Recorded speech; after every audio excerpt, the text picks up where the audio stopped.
எப்படி சண்டை போடாம இருக்க முடியும்? நம்மளை இளக்காரமா நினைக்கிறவங்க கண்ணுக்கு முன்னாடி வெற்றி அடைந்து காமிக்கணும்னு சொல்றேன், அவருக்கு புரிய மாட்டேங்குது.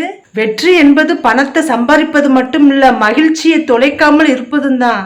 பிள்ளைகள்னா பெருசாயிருச்சு, அதுகளுக்கு சொத்துனா சேர்த்து வைக்கணுமா இல்லையா? காலத்துக்கு இப்படியே கஷ்டத்திலேயே வாடி வதங்க முடியுமா?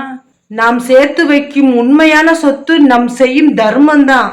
நீ என்னப்பா பேசுற? தர்மம் செய்யற அளவுக்கு அங்க கொட்டி வச்சிருக்கு. தர்மம் என்பது காசு பொருள் கொடுப்பது மட்டும் கிடையாது, தன்னுடைய கணவருடைய கஷ்டங்களை உணர்ந்து அவர்களுக்கு நாம் ஆறுதலா இருப்பதும் எல்லா நற்செயல்களுமே தர்மம் தான். என்ன சொல்ற? அப்படியாப்பா?